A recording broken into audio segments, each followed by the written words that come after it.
Just the lighting here. Let me probably do that a little bit there. As we dust off things from the off season, we're kind of in the off season mode. So let me kind of get things going here as we're no longer up next.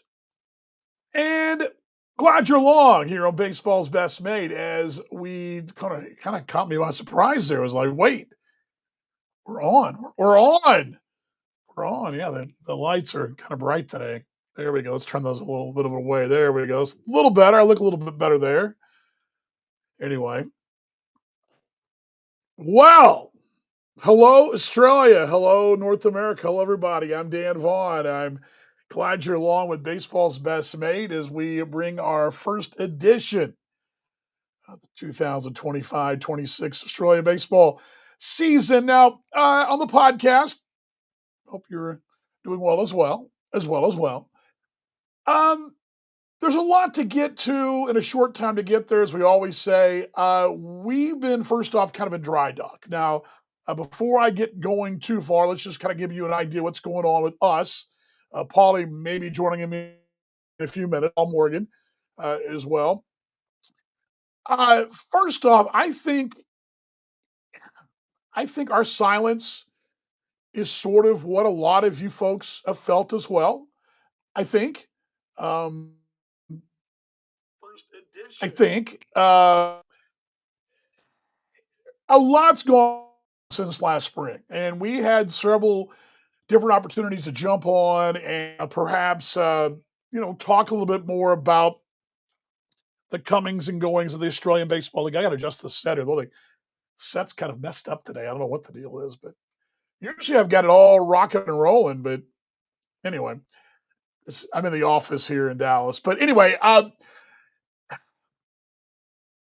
initially, I think we felt like we had a lot to say, but I think the more and more news that came out last spring sort of put us just in awe, and not in a good way. Now, you got to remember that Paul and I do have full-time jobs, right? I mean, I work for the Sioux City Explorers of the American Association. Been in the American Association since 2013. Got over 2,000 professional ball games called, more than that. Enough professional ball games called, okay? Currently, I've called the most games in the American Association, anyone active. So I'm busy with that. And it seemed like at every turn last year, from really, March onward, there was something new. And every time we were about to do a show, something new came up. And I mean, it went to the point of no team in Perth at all, no league. I mean, there was all kinds of things going on, right? We had the Canberra situation, we had the Melbourne situation. A lot's changed since last year to talk about. But I'm going to probably stay away from that today for the most part. Now, I'm going to offer a little bit of a commentary from the start and take it for what it's worth. I hope it comes off as genuine. I think the 14 years that I've been involved with the ABL sort of should speak for itself. I mean, here I am on a Wednesday night when I've got a high school broadcast for a playoff game, which is a big deal in Texas to do. I'm taking time to talk Australian Baseball League baseball. I think it should matter. Now, I'm not asking for an award. I don't think Paul and I need a medal, but I think there is some kind of to be said for our resilience.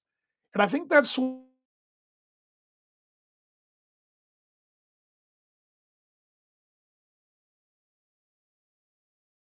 part of the show. I probably should have played that. I didn't play it. My bad. I want to hear it because that puts you in a good mood. Let's just play it anyway because I love to hear the open. Let's.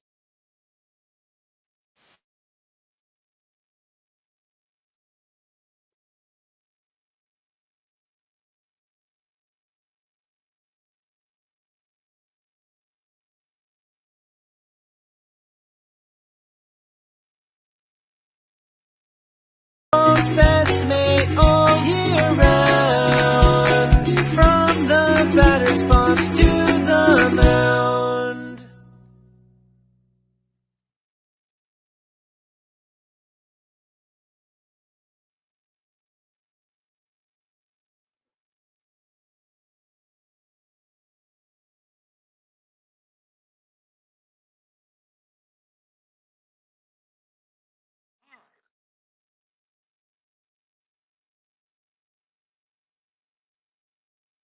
All right, there we go. There we go. There we go. Okay.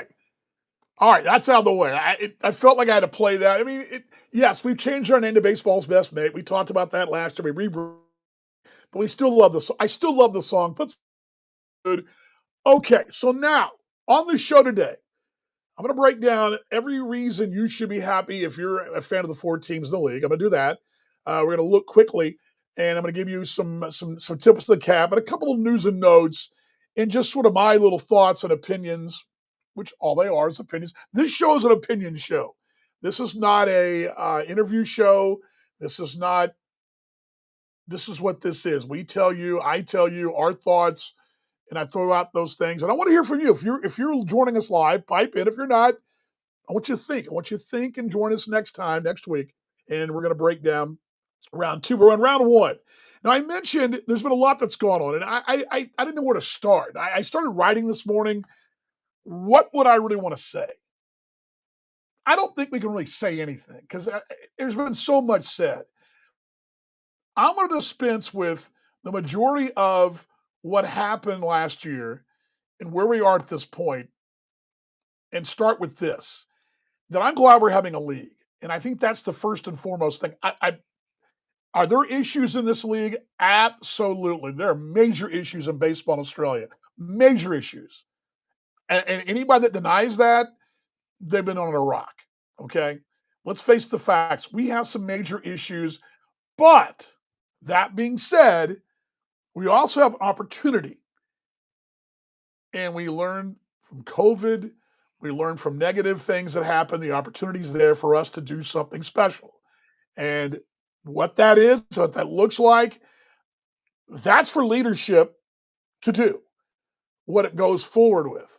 But for this season, what we can do is celebrate the great game, a game in your city, watch games on demand, and support your team. And really, I would even say support the league. And again, we're not in a great place. I'm not going to lie to you and tell you we're in a great place. We should be very excited. We're happy, but you know the buzz is probably lackluster. I get it, and it should be. We've got four teams, four really that are all stacked. We had eight a couple years ago. We don't have that anymore.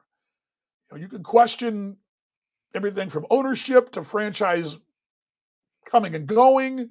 All those things are out there, and those are all things we're going to discuss along the way this season. But I would want to focus right now, and I'm not taking the easy way out. I want you to think that.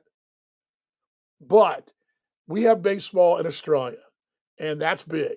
And for us to get anywhere, and I mean for this thing to grow like it can, and like it was, and like it could, we got to play the game. Right? We got to play the games. And that's what we start doing today in earnest in Australia as we're playing round one.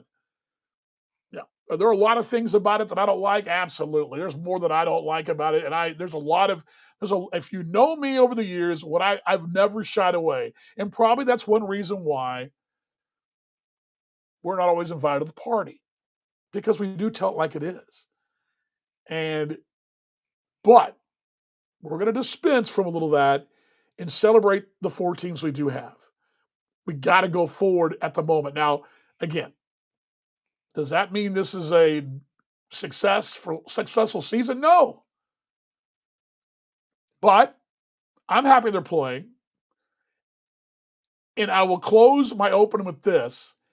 The ultimate springboard for this season into the future starts this year on the field, in the stands, and all the little things they do or don't do as a league, and as a game that we do as a league in a game, we do or don't do. It all starts now.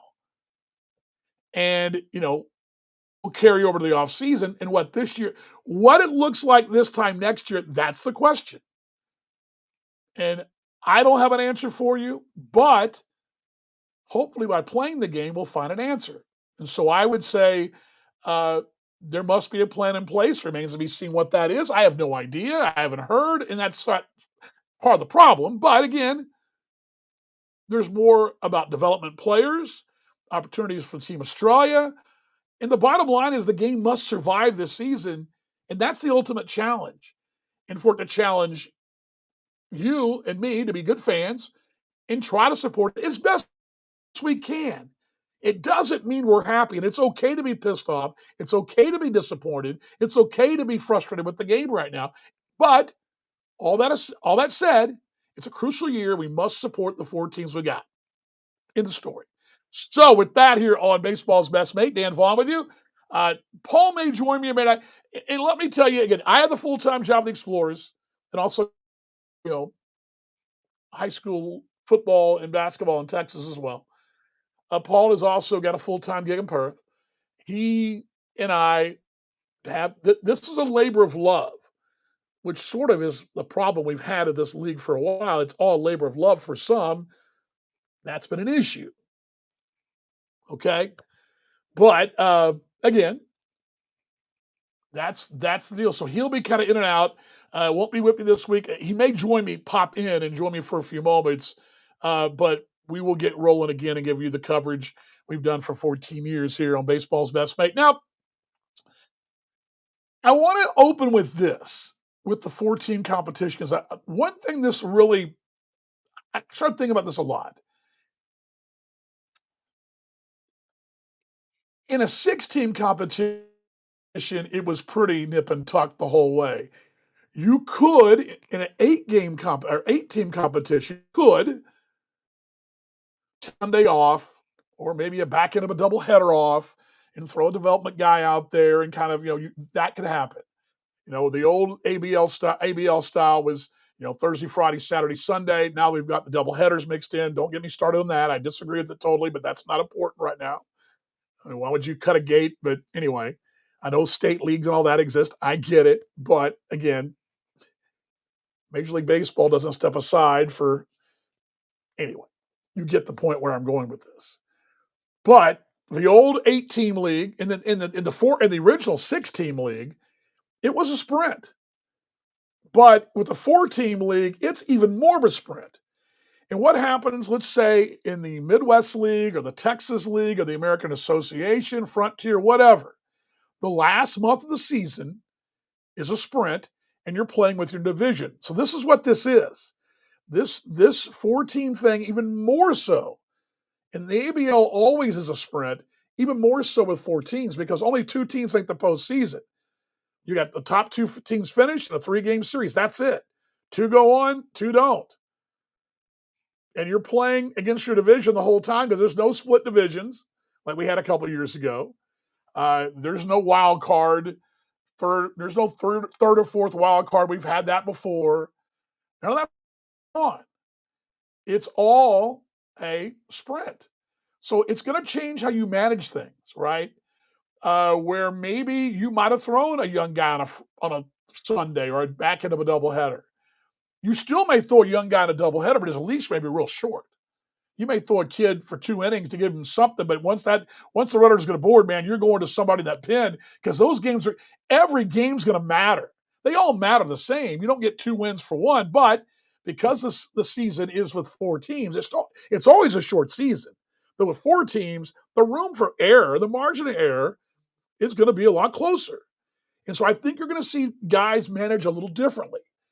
I think you'll see less opportunity for the development players, and I get it.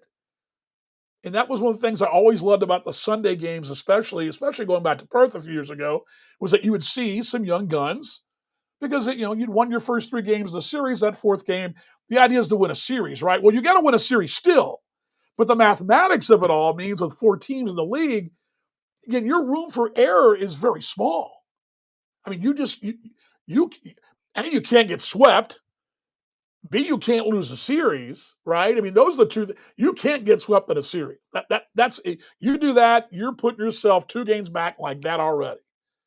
And you win a series or you sweep a series, you're playing on house money. So it's much like an American Association Texas League season, the last month of the year, you're playing all your division bunkmates, and it's all very much nip and tuck if you're trying to make the postseason. I would tell you more like the American Association or the Atlantic League would be more like it, where you're really trying to make it. And I see it come down every year. I believe you're going to look the last round, even the second last round, we're going to get the final couple of days, and barring a major, well, I think you'll see one team roll, but I think the other three teams will be fighting for that final spot the final week of the season. It's going to come down to that. It may very well come down to where the tiebreakers are because their heads are going to be very important. That's another thing.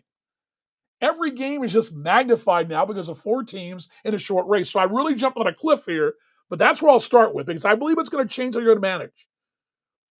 What will you go with the guy that brung you, or will you take a chance with the youngster? And that's one thing to watch going forward and how that works. Do you burn those innings for affiliated players early because you got to get those wins and worry about it later? I mean, you're going to take every game as it comes. It's going to be very much like the last month of an affiliated or independent league season in the States. So I'll start with that. Okay.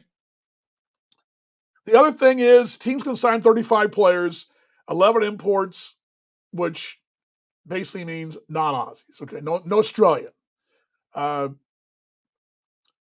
there's going to be a maximum of 10 development players, and I that's 25 and under players. It's kids that are maybe you're going to be heading to college next year, maybe just coming back from a year. 25 and under for those national teams that are the unders, right? The under teams we call them, and those are very key because that's your future. I remember many moons ago when a young, Alex Hall was a developmental player, right? I remember seeing guys like that. And one day they become stars, and that's what happens. That's the way and then you're going to have two not affiliated players and a maximum of 12, I'm sorry, a minimum of 12 Australians. You got to have 12 on the game day rosters. So that's your breakdown. 35 players, 11 imports, minimum 12 Australians, maximum of two indie players. That's not affiliated. Now, when we talk about affiliated and we talk about imports, that means Nippon, MLB, all that. And then a maximum of 10 development players this year. Now, the old number system, we've talked about that over the years, the numbers that go into, the roster numbers, that's gone now for the year, for the time being. So there's a couple of key roster notes to note here on baseball's best mate. Dan Vaughn with you, Paul Morgan. Not with me today, but will be down the road. We're glad you're along. Here as we kick off round one. Now, this is where I want to go. Basically, I want to break it down. I want to make it simple. Make it simple. And I thought, why,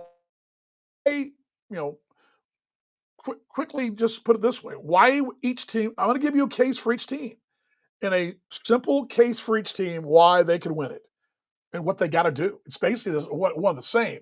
What makes this so much fun from a coverage standpoint is now, yes, while I love having 8 teams, only 4 teams, a lot easier to cover. One I know pretty well. The other one, Adelaide, I've seen enough of them the last couple of years. I know them fairly well.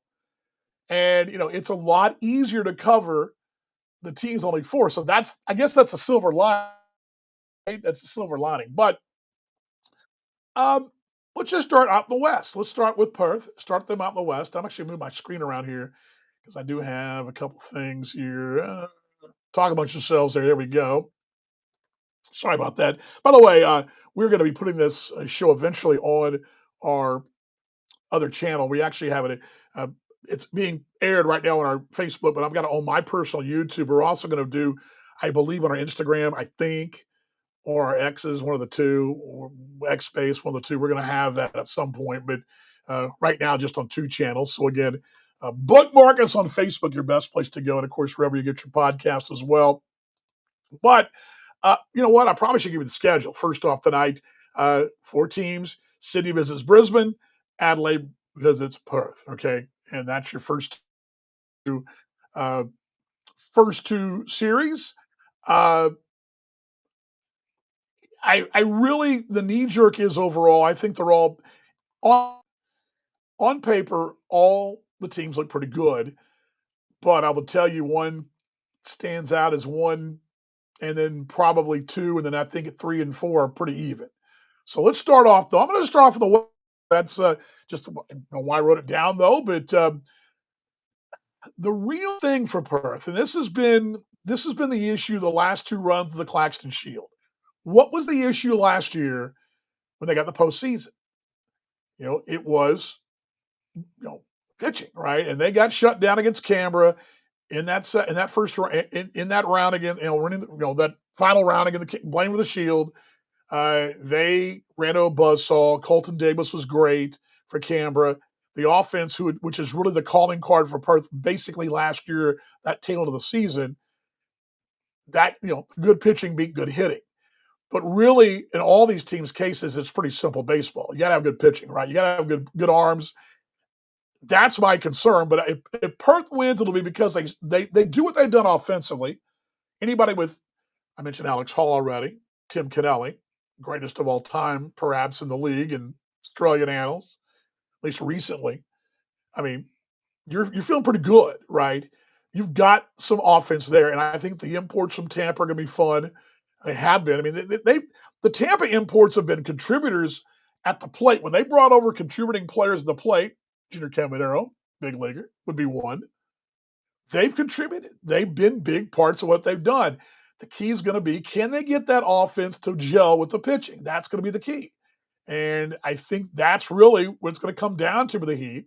Looking at things from a roster standpoint, it's a different year there. This is what's interesting is that let me pull my notes up. By the way, before I go any further, great work, Eric, in the league. The Australian Baseball League did some really fine work for coverage. I don't know if you guys have gone on the website, but they've done a really good job of breaking down the initial signings and initially what the rosters look like. But should be a very interesting situation with the Heat. I mean, as far as granted, you do lose Andy Kyle, and Andy Kyle, the manager, was a fixture for the Heat for a long time. Western guy. But Andy's moved on, still very much involved in baseball in the country, but Andy's no longer the manager. Perry Roth, who was a coach in the West a few years ago with the Rays, he's a Rays coach. I think he's in high A with them.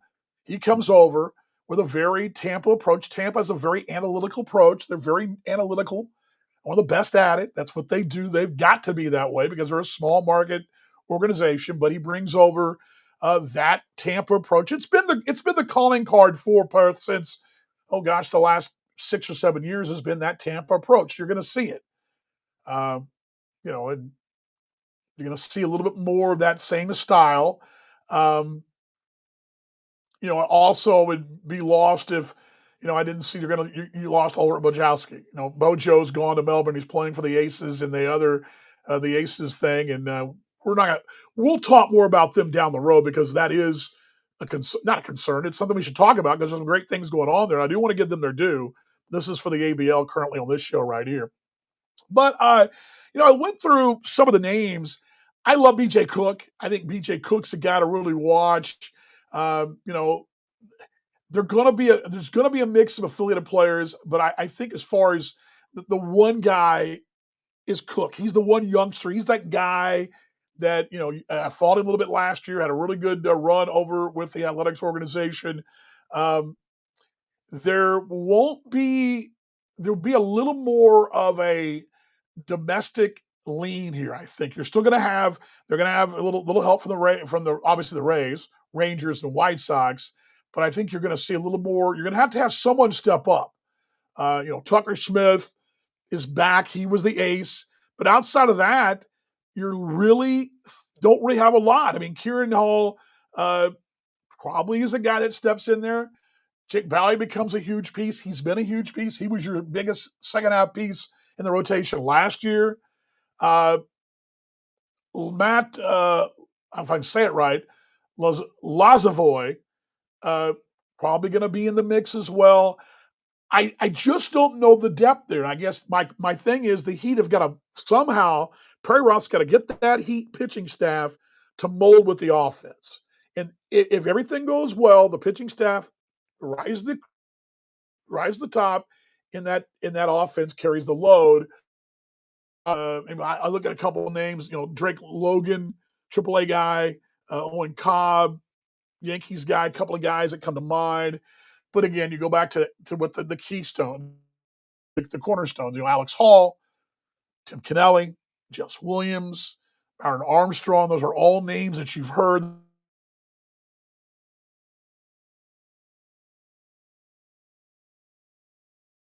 he's going to be key because if we talk about these series being important and you don't have a developmental guy, you don't want to go that route. If you've got a fourth game of the series, you want to win a series, I think Jake Bowie's the guy to have out there. And I think he's a key piece of the puzzle for them. And I think when it's all said and done, the Rays approach, along with the offense and the pitching staff, that's going to give the Heat that leg up. That's what they got to have. That's the best case scenario. Now, again, they've been successful. They've reached the 4 straight Claxton Shields, but you got to climb the mountaintop. And why do they not climb the mountaintop? It's the reason I give you again, the reason why the Heat are probably third or fourth at the moment, is because the pitching depth. They need some depth. They're going to need some major depth. They're going to need somebody to step up. And I think what's been interesting over the years, assuming it's Tucker Smith, I think he's a good number 1 starter in that league. He's a great ABL starter. Kieran Hall had some very good moments second half last year. And then, Bowser probably third and Lazovoy in the 4th spot. What can you get in the bullpen? BJ Cook becomes a very big part of things down there, but he's going to have an innings issue down there. And then I start thinking I got guys like Warwick Saupold. Waz had a really good second half as well last year. And what do you get from Will Sheriff? There's a couple of young guys out there that are going to be that could be in the mix, but again, you're probably going to be looking at a guy like Angel and Anzico, the Ranger prospect, be a guy that's going to step up. But can you match all that? And that's going to be the key. So I'll give you the reason why the Heat can win is those reasons. The offense does what they've done over the time, put pressure on the base paths, hit for the gap power, create pressure on the base paths, and the starting pitching and the bullpen all come together. That's a lot to ask because they're very thin. There's going to be no room for error. There'll be no room for injury, and you're going to need somebody to step up. Is it a domestic talent? Is there a Tom Bailey type in the mix? Maybe a Bailey turns back the clock, right? There's got to be somebody, or a Jake Bowie turns back the clock and becomes, what he was last year and then some. And that's what they're going to need right there. So there you go. There's my take on Perth. Again, they fight against those Adelaide Giants. I'm going to save them for the very end here on Baseball's Best Mate. Dan Vaughn with you. Previewing the ABL Round 1. Let's roll right into what I think is the most interesting team in the league. And of a 4-team league, it's pretty easy because there's only 4 teams. But I think the Brisbane situation is fun. And the reason I say that is because, my ultimate respect for Jim Bennett. Jim Bennett is one of the best. I mean, I've watched him climb the ranks in the association over here. He's been a part of 3 different organizations in Australia. He along with, you've got 2 American managers there who get, Brooke Knight being the other, who get the Australian game, who spent time there. There's players, there's managers that understand the lay of the land. And I said time and time again, there's nothing worse than an American coming over there. I learned this lesson in 2012, coming over and trying to be the know-it-all, right? And granted, they know a lot about baseball, but they've really adapted to the culture. And I try to think that I have too. But I think that Brooke and Jim do the best job of that. Have done a great job. Jim is Brisbane to me. I mean, when I thought of, when you think of Dave Nielsen, you think of Jim Bennett right there next to him in that dugout over the years. When they won those Claxton Shields, he was sitting right there, right? He was the guy. So he was that guy. He was there, and Jim back where he should be. Intriguing. The key is going to be, I think, the most young talent waiting in the wings. They're kind of like they're next up, right? Adelaide, and I'm going to get them in a moment. Adelaide they have the best core. They're the best talent. They're the most depth. But there's been a little bit of a reset there in Brisbane the last couple of years, and they've got probably the best core group of young future Australian stars, I should put it, waiting in the wings. Max Durrington, this kid has got a really good chance to be a star in North America. Heck of a player. He's a heck of a ball player. Had a really good year in A-ball last year. Um, Definitely, again, the Athletics, another team that's got to do things a little differently because it's a smaller market team. I mean, they'll be in Vegas, but it's still going to be a smaller market financially. I think Oakland, for another conversation down the road, is going to be a really good place to play down the road because I think they're going to have income coming in they didn't have else because of the ballpark there in Oakland, in Las Vegas, eventually, and because it's a destination. But that's another conversation for the time. But again, uh, Will Riley, the numbers he put up last year, phenomenal. And what I love about those two, you can build. And I go back to when Jess Williams and Alex Hall in Perth were playing together. You were able to build around something like that. And I remember that year when the Heat were not real. They didn't play well. They were young. Then Brisbane kind of went through it a bit last year. And I think you had your growing pains. You were on the cusp. You didn't have the bottom out necessarily that Perth had that one year was that 16, 17, or no, 17, 18. But, you've kind of, you had to pull the Band-Aid off a little bit. Um, Sam Holland's back, right? That's greatness. But and Connor McDonald, he probably had, if you think that Riley had a great year, McDonald had it. I mean, they're both. I love what they did last year. I think Durrington's only going to be better. Those are three young players right there. And oh, by the way, Logan Wade is there. Do I need to remind anybody of what a good ball player he is over the years? Right? I mean, you think of those 10, 12 guys the last few years that you think of, Logan Wade comes to mind of Australians, right? He carries the flag, so to speak. That's going to be huge. And of course, with Canberra losing their team, Robbie Perkins is back, and I've talked about Robbie Perkins, best catcher in the ABL. For me, and so Jim Bennett has to mold the young and the old, and the key is going to be, I think, much like Perth. It's going to be what can they get from their pitching staff? Can Sam Holland and the John Kennedys of the world, can they carry the freight in that ballpark?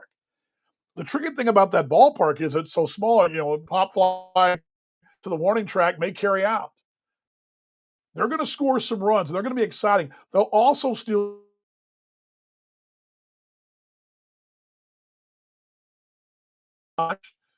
and I think he's the right guy for the job. Um, the wild card is, and what's even more exciting about it is, they're adding the Samsung Lions from the KBO. They also got a couple of Japanese players from the Bay Stars are coming as well, and they're going to have they've over the years they've had good Royals prospects come in. They're going to have some affiliated prospects, but I love what they got. George Khalil coming over, young man from Victoria. He's played in the States, played in the SEC at South Carolina.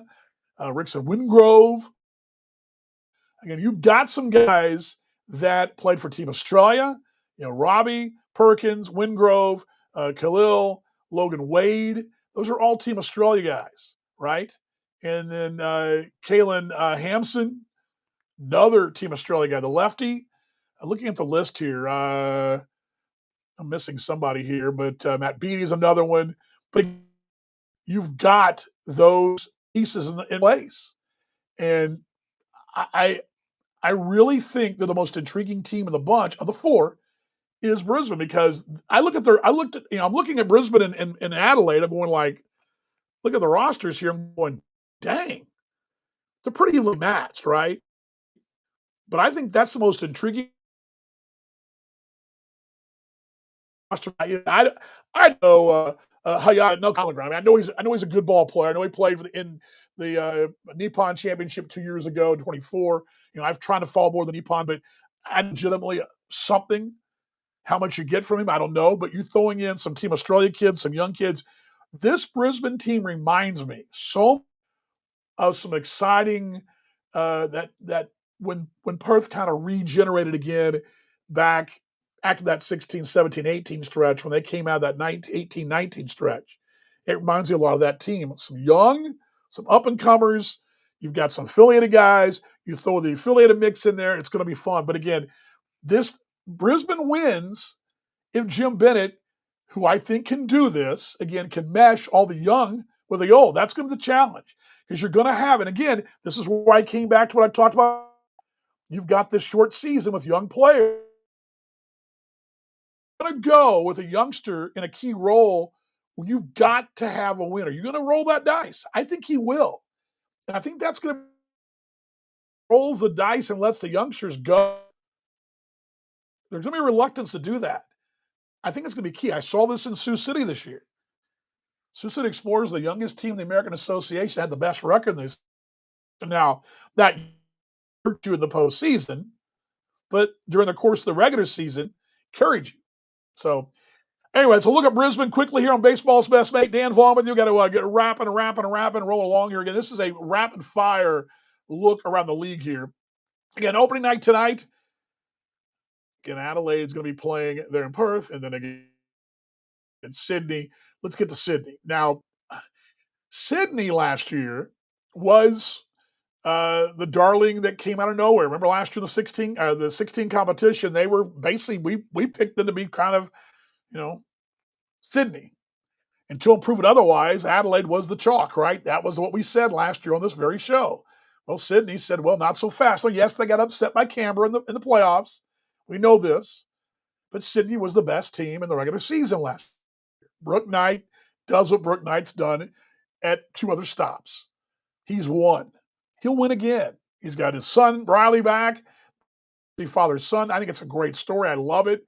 Again, much as I love Jim, I love Brooke too. They're both dear mates, love him to death. But they're got that back. Let me say this too. I don't know the new Sydney ownership, but I like what they're doing there. I think the content from Sydney's been phenomenal.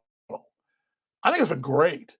I mean, what they've done, social media content. I think really Adelaide, Sydney, and Brisbane have done a great job. But Sydney's really stood out to me. In the last couple of days, I've seen a lot from Brisbane. But some really good stuff in the league as well. But I really want to tip the cap to Sydney doing a great job. Again, I don't know them. I don't know the lay of the land there, but new blood, new ownership, all that. That's great, man, and it's good to see. I don't think that as I'm typing a message here to one of our viewers here, but new blood, new ownership is good, and I think what they've done, what they've with the Blue Sox social media has been great. You can sort of get try to create some energy, create something, and that's what they've done. That Black Pearl Sports Group, I love what they did. They had a great video yesterday. I believe it was the mascot was doing the jersey, doing the jersey design, the new jerseys. I love it. New kits, love it. So tip of the cap to, and again, nothing against what Perth's done, but I think what done and Brisbane and Adelaide have done have all been really good as far as content. Great content. Great Sydney, great content. I mentioned Brawley Knight, young man. Kai Jackson, Josh Bishop. I mean, they've got some key additions there.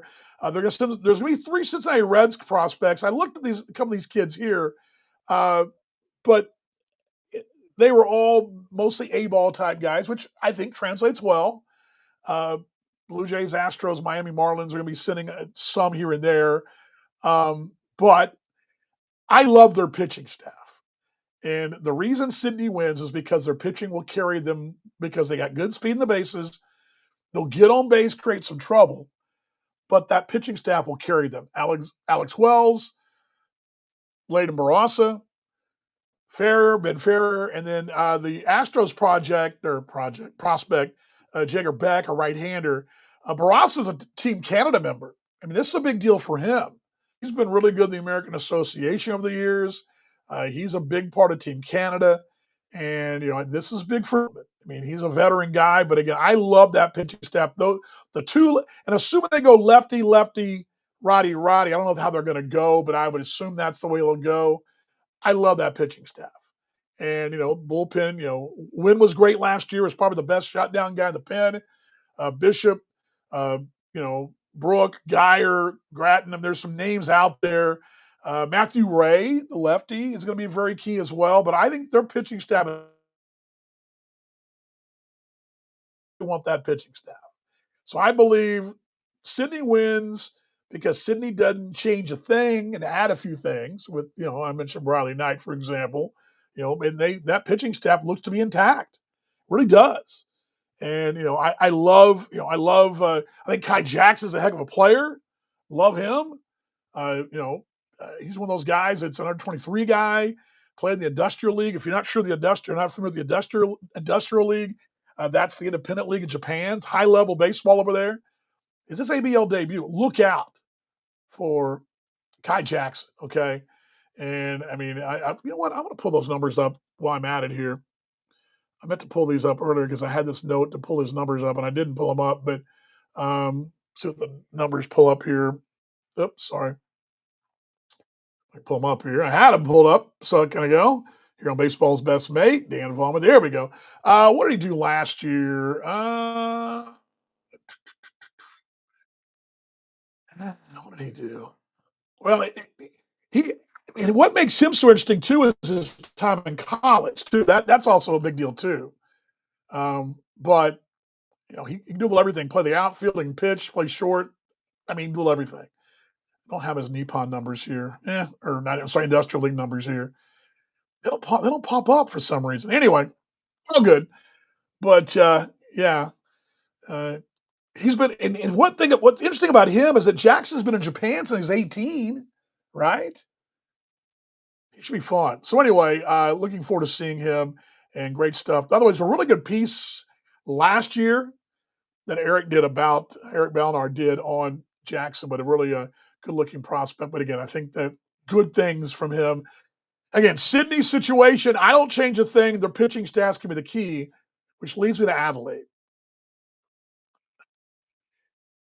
When I'm looking at their roster and they've had their final piece of the puzzle added, and Robbie Glendenning, who you guys know that in this show, he can do no wrong. Robbie Glendenning, who had what was the second most home runs in the American Association last year, was an all-star of the American Association, lit that place on fire. He's one of those guys, when I'm broadcasting for Sioux City and he's coming to bat, I'm just got my eyes kind of looking like this going, gosh, I hope he doesn't hit one out. He had a phenomenal year last year. And Glendenning added the final piece of the puzzle mix. I mean, you're adding a prominent piece of Team Australia, international competition, to the mix, to a team. And I'm going through the roster here. I mean, this is ridiculous. I mean, just look at this roster. Let me go to the bottom here. All right, here we go. All right, Nick Ward. Has there been a better import the last 3 years? Don't think so. A couple of the Tokyo Giants. I looked both up. Ishizuka and Aramaki. My kiddo taught me better, but both Tokyo Giants. Both great numbers in their minor leagues and their short time in the big leagues. Nick Ward, Cam Tilley had a really good run as well. Jordan McCardle. I mean, those are all guys right there that just scare the heck out of me. I mean, Tilley, we saw him in Canberra last year. He's a guy that plays everywhere. I mean, he had a phenomenal run in the postseason last year. Mitch Edwards, he comes over from Canberra as well. I love this kid, Sean Maple, the 25-year-old kid that's coming back from college. Was over at a really good NAIA program in Mid-American Nazarene. High level there. Yeah, I mean, and by the way, the guys you're getting the Victorian and the Victoria New Zealand connection as well. Nikau Paka Grego. I always butcher that. Paul does a better job of that. Spent a little time with the Phillies, advanced to high A, but still high A ain't no slouch on Liam that I'm going to give to you in a moment because he is on the roster. Now, I assume, I know the ABL has put that out, but he's also, congratulations to Liam Spence, this little nugget. He is in the Banana Ball draft. He's a firefighter. If you guys know what that means, the banana ball, the Savannah Bananas have done got a league going on. They're having a draft where the fans are helping draft the teams, and Liam's on the firefighter team. Congratulations to him. Big deal right there. But congratulations to Liam. But what else? Who else I'm missing? Again, Robbie Glendenning, Jordan McCardle, Drew Davies. He was an exciting player. I mean, the list goes on. And then we get the pitching. Jack O'Loughlin, 30-year-old Jason Lott comes in from Canberra. He's been in the league 7 years. Josh Hendrickson, who had a really good year in the American Association last year in Kansas City, had a really good year. And I think he's back. Cooper Morgan, a lefty. This is a guy, if you follow college baseball, and there's so many of these guys that go play college ball and come back. He's one of them. There's a long one, Liam Scott, played junior college in Texas. Lachlan Wells. By the way, and now I'm only down the list of Todd Van Stencil. I mean, that's where I'm now the list at the bottom of the list. I mean, he's not the bottom of the list, right? But again, I mean, you've got guys, domestic talent that are all legitimately Team Australia members, and they've come over from Canberra. And I'm looking at the roster, then I'm going, okay, look at the imports. The young Venezuelan catcher, Herdio Farabas, from the Phillies organization. Mentioned the 2 Tokyo Giants. Again, Nick Ward, he'll probably hit 1 million home runs. 7th ranked prospect for the Phillies in 24. Devin Saltaban for the Phillies. Connor Green, a right-hander. Green is a guy that I know he pitched to Mexico, a little time in Taiwan. Know he was in AAA Mexico. That ain't no joke either. Another couple of Tokyo Giants, Tomoki Tamura, Yamato Shiraki. We're talking, the list goes on. Phillies are sitting 3 more arms. But again, Chris Adamson with that Phillies connection. And I go to all these lists to tell you, Adelaide's got the best collection of talent. And the only key is, I mean, is there enough innings, and does anybody get bored? And can they stay healthy? Now remember, Perth, what about Nepal Baseball and South Softball Association? I don't know a lot about it, Dinesh, but I'd love to chat more about it. You guys got something going on there, and the more the merrier, right? We love international baseball here on Baseball's Best Mate. We love it. I'd love to hear more about it down the road. We'll do a little digging. But again, I think it's simple for Adelaide. They probably feel like they should have, they were in a run for 3 in a row last year. And, they won the 23 and 24. Let's say 23 and 24, right? I get my years. Last year, finishing second, losing in the playoffs. But some of the veteran guys gone. Mentioned Rickson Wingrove was over in Brisbane. They lost Briley Knight. That's a loss. But again, now I believe Lachlan Wells will miss part of the season, but you're going to have him at some point. Again, McCardle, Ward, Giants, Phillies, they got elections there. And again, I'm not going to dive into the big numbers for the Tokyo Giants guys, but I've done enough research. I can tell you, I'm not going to bore you with numbers. Those are all legitimate players. And again, the Phillies legitimate prospects, consistently provided great prospects. The only key is really, and what I wrote down here in my notes was, can Adelaide, the 8 prospects, the Phillies prospects they're sending, their coaches, their staff, can they make that Phillies thing work development wise while winning? Because that's the key. When you bring affiliate players over the key is going to be, can you develop the Phillies? Can those kids are there for reps? They're not there.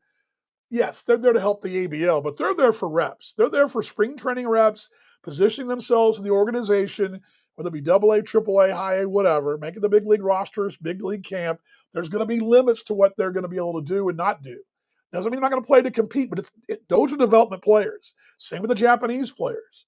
But I think the Adelaide core, the Adelaide depth is where I really worry, because if I'm everybody else across the way, they got 3 and 4 starters. They've got about 6, 7. They got bullpen pieces. Those are all key. So can those development pieces for the Phillies mesh? And they have been meshing over the years. Can they mesh with what they've already got in the ground? I think they will. Again, Farabus, Polito, a right-hander, Cameron Hill's a lefty. Mentioned Saltaban, and I believe it's Giuseppe Velasquez, the other right-hander. Can those guys provide enough? And what's great about Adelaide, those pitchers especially, because you've got such depth and you've got so many young arms collegiately as well coming back, you don't have to worry as much about the gas tank on the innings limits of those guys from Philadelphia. That's good. Now, those guys are all year. That's the key. And for every team, it's like that. For every team out there, they're going to be there all year. That's another key. And here on Baseball's Best Mate. So, again, I'll say Adelaide wins. They simply have the stars all over the place. Simply have them. And the Nippon help, the Phillies help. They all come together. It's simple. Everybody's got a chance here in this thing. But I would say, and I think Paul would agree with me, Adelaide on paper, again, we got to play the games. Adelaide on paper has the most depth. Brisbane, the most intriguing. Sydney has the best starting pitching. And Perth's kind of the wild card.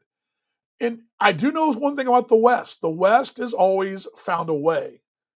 I know that's their spirit. WBA spirit. So I would throw all of that out there on Baseball's Best Mate. A couple of things, too, that, and I would please check social channels.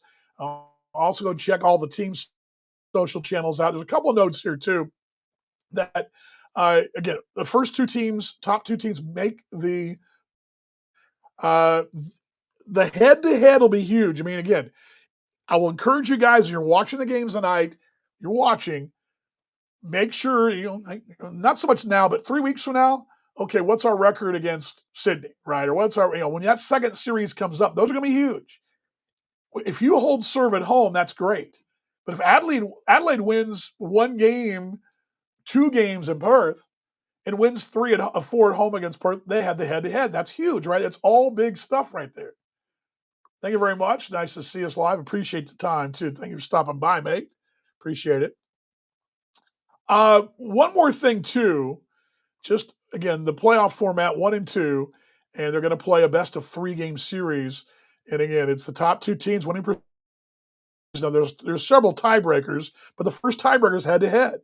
So remember, as you're following along, no matter where you're at, you're following along. When it gets to week 3 and 4, you're going to be going, okay, wait, what's our record now against Adelaide? Or what's Adelaide's record against Perth? Or whatever the case may be, right? Again, there's no point system this year. Now, the one more note I would tell you, too, this is very interesting, too, that I found here, that with players coming and going from the league, let's just say the Japanese players leave January, whatever, or maybe the affiliated players are sent back because of spring training, which is going to happen. That's going to happen here and there. Not everybody's able to stay the whole time. Last year, the Heat had their core stay the whole time. That would be key for everybody. Adelaide didn't. That's going to be key. In a perfect world, you sweep your first 3 series, it doesn't matter, right? You win 4 series in a row, you're probably okay anyway, right? But again, I digress.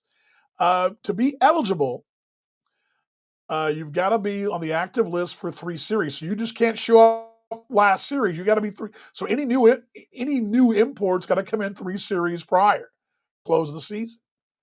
So there we go. So that is the lay of the land. Last call and questions, comments here on Baseball's Best Mate, flying solo today and off and on from time to time. Dan Vaughn with you here as we're talking ABL opening round. Now, again, I blew through them all and as fast as I could because this is an hour show and trying to carry it myself. But again, I want to go through the final thing here. I'm going to give you the final thing I want to give you is the player I think that is going to be a difference maker in the end of the year for each team. And I'll give you one, each team that's kind of a local, let's say. And I'll start with Perth. I would say I still think Jake Bowie is huge, and he's going to need that.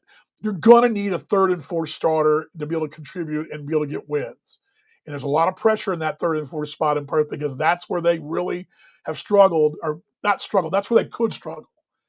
and I think he's a difference maker. I think he's the guy on the ground that's a difference maker. I would also throw in there, you know, I would say that BJ Cook, given the opportunity, could be fun to watch.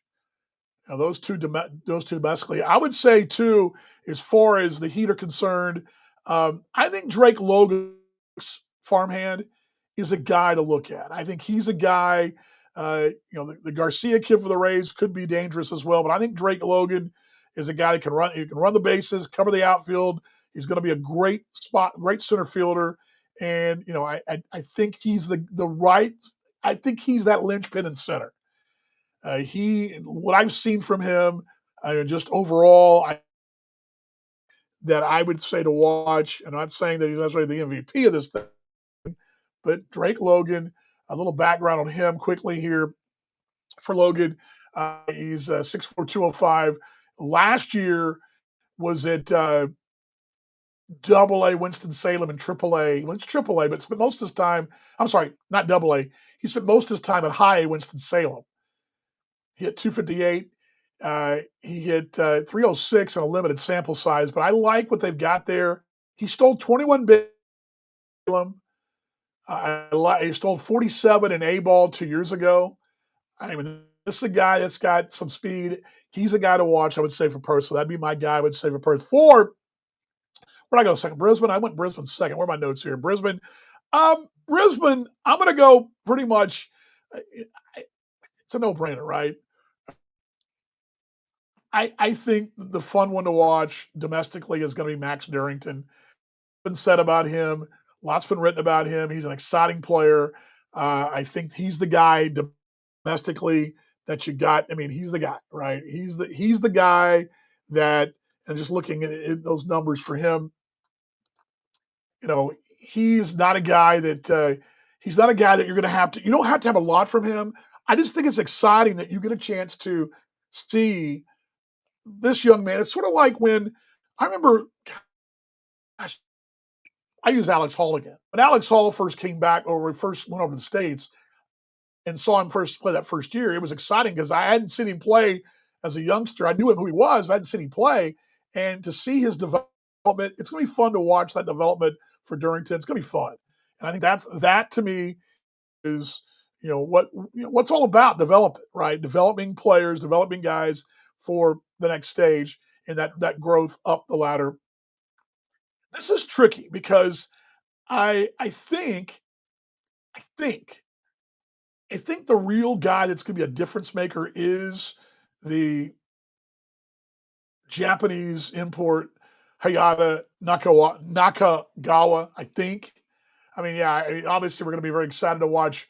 The 256 average last year in A-ball for Durrington, but I think Nakagawa is a guy because he's been in the Nippon at a high level, pitched in the championship series, Japanese series 2 years ago. He also presents a trouble with a sidearm submarine kind of 3/4 action. I think he's a guy that will be a challenge. It's hard to pick up. If he can throw strikes, he's going to be lethal down there. So I think he's a guy to watch there. As far as Sydney's concerned, this is the hardest because there's so many guys to watch. I mean, Solomon McGuire, I would think, is the guy I still want to watch. I still want to see him domestically. He's the guy domestically. The difference maker of the imports,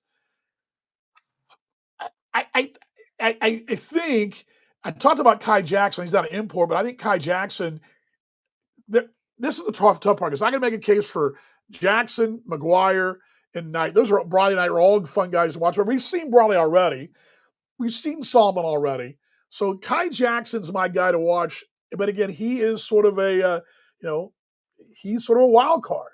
I'd also throw in, as far as prospects are concerned, I would think, and this is where I think that Jagger Beck, the right-hander for the Astros organization. A little background on him. I talked about him earlier, but I had his numbers up then and I didn't bring them to you. But his numbers, I think, again, I'm going heavy pitching here, folks, here on Baseball's Best Made, and I close things out. But Beck, I think, is the guy. He's out of California. last year, what did he do last year? He was he was rookie level complex ball, but he's got a real high ceiling, a real high ceiling. And I know he's got a mutual mate that played in the American Association, said he had great stuff in a wooden bat league this summer before, but he's a wild card. He's a prospect. So I'll throw him out as well. Adelaide, take your pick. You name it, right? You name it. The one I'm most excited to watch in Adelaide, though, and this one again, the difference maker on the field is going to be Nick Ward as an import. But as far as guys that I'm really fired up to watch domestically, insert any player that's played in South Australia.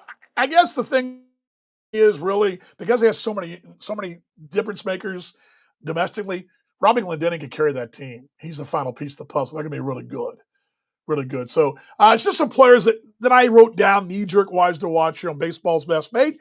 As we reach the hour mark, okay, the podcast will be up in a few moments. Again, thanks to Paul Morgan. Thanks to the Australian Baseball League. Thanks to you. Again, I will go back to what I said earlier. Get out, support your team. We'll be able to undress and talk about the league's state of affairs as we go forward. And every week going forward, I'm going to give you thoughts about that. But this week, my thoughts are, I'm glad we're back. Let's start off good. Let's get off to a good start. Oh, by the way, you know what? I meant to do this too. Where can you watch? That's a good point. Good point as well. I did not put that up in the chat. Let me put that up here where you guys can watch. Again, I encourage you to get out and tune in wherever you're at around the globe.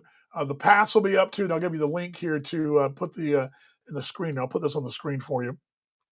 Sorry about that. I meant to do this earlier. There we go. Somewhere. Here we go. Here we go. By the way, while we're loading this in, congratulations to Chase Jesse, who pitched last year in the ABL from Melbourne and got signed by the Kansas City Royals organization. We're excited for him. Great to see. Let's see here. Yes, here we go. Here is the all access right there, and here's the link here. Let me get the link. So I think it's very important to put the link in there as well. There we go. Somewhere. Here we go. How to watch. Here we go. How to watch. I'm going to put this in the chat here so you guys can check this out and then go and check it out. But yeah, there's a link. But thanks to the Australian Baseball League and Eric and company for their support. Thanks to Paul Morgan. Thanks to you guys who stopped by. 5 minutes, whatever. We're going to grow this thing much like the league. We're going to grow it. We're growing it slowly. We were dry docked for a while because we have full-time jobs. But back to we'll break it all down next week at the same time. Perhaps we'll have a guest or two along the way during the course of the season. But most of all, enjoy the broadcast, enjoy the game. We're glad it's back. And again, we'll dissect and break down to the league and some of the issues going forward. We will do that. But right now, let's celebrate baseball. Let's celebrate the great game. Let's be better fans tomorrow than we were today. All right. Let's show more love tomorrow we did today going forward in 2025-26. And for Paul Morgan, I'm Dan Vaughn. We'll see you next time, everybody. So long. Buy me some peanuts and Cracker Jacks. I don't care if I ever get back for its root. Root for the